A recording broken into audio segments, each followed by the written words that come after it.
You know, we are currently living with a floundering economy, with a government being led by mainly propaganda, with a government that lacks policy initiative or direction. We are also suffering and laboring under high and suffocating cost of living and hardship.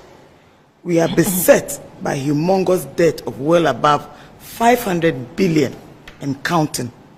We are currently on the verge of reaching an IMF agreement for 3 billion over the next 3 years. And Annie, if you think about how much we have borrowed over the last few years, this amount of money seems like a drop in a huge ocean.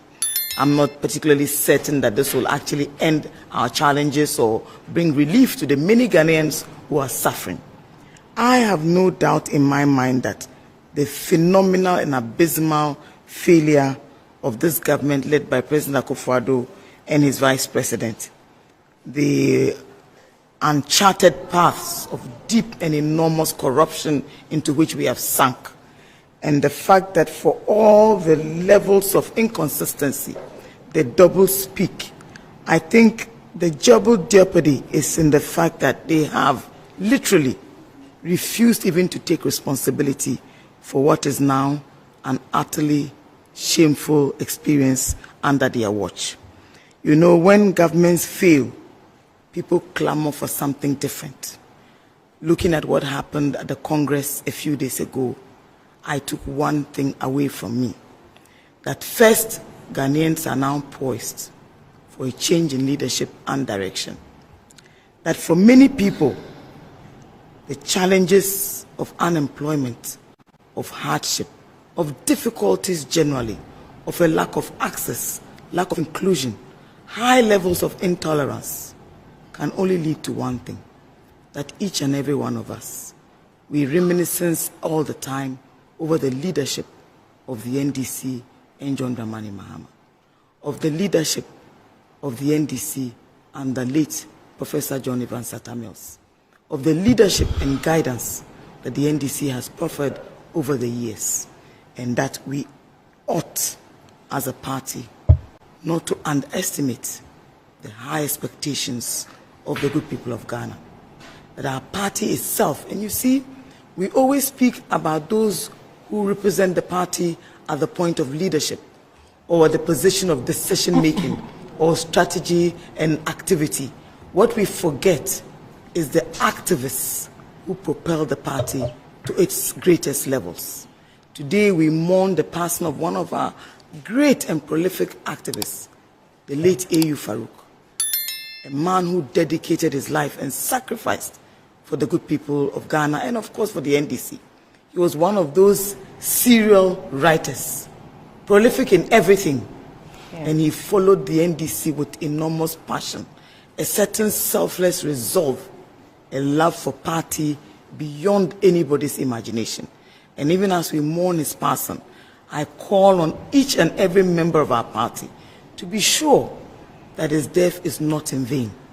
That when we celebrate victory come 2024, that celebration will be in honor of the sacrifice of the many elders who have passed, the many activists who have passed, and all the ones who are still living to work very hard to bring this party back to power. His funeral is today? The funeral is this morning, and the Honorable Suhini has been very, very, very active in the arrangements for the funeral. Indeed, the former president himself will be joining the family to express the party's condolences to him. And of course, in his speech on the day of the Congress, he remembered all of our forebears, all of our leaders, and our brothers and sisters who have long since left us. He also remembered his then Vice President, His Excellency Kwesi Bekwemi, and of course, Kwesi Botchwe, who passed a few days ago, and his funeral comes up in the next few days. Indeed, the NDC has led great and impactful changes in the course of our country. That we have the 1992 Constitution and the longest republic to stay without any challenges of a coup d'etat and what have you, is also credit to the resilience of the National Democratic Congress as a party. That today we celebrate the multi-party system that we have should likewise be credited to the National Democratic Congress. That today we celebrate the minority group that has pushed this floundering administration to its knees, called for integrity, called for probity, called for better transparency, and actually put government on its toes, is also credit to the National Democratic Congress.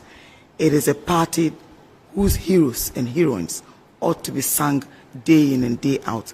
You know, Annie, I have always maintained as a student of politics that as young people, we are very quick to celebrate ourselves and to celebrate each other, to sing of our, our successes, and even sometimes we even shoot above our levels.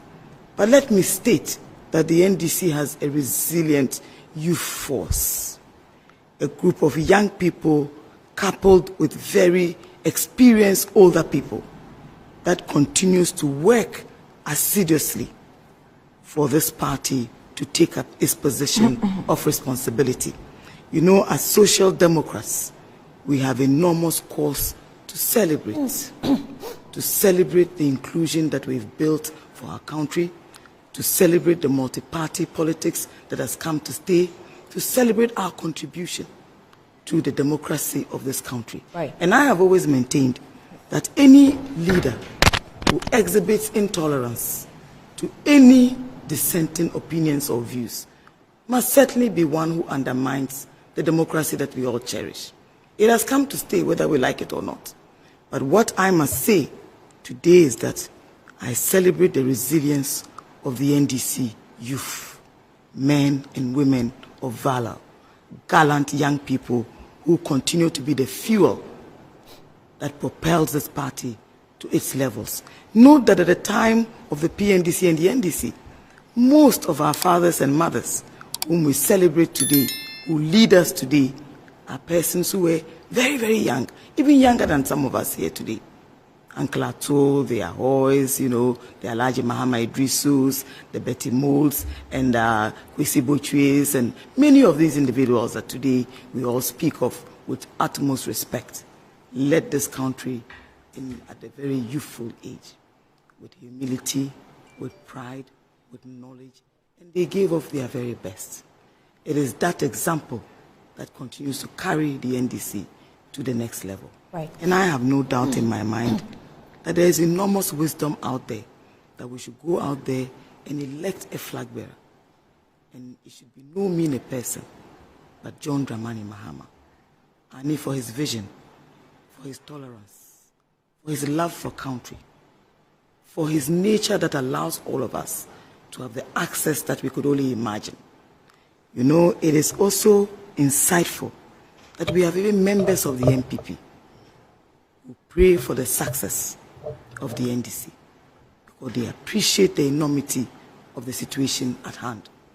They also expect that there will be a certain governance that preaches inclusion and love for all, not a few.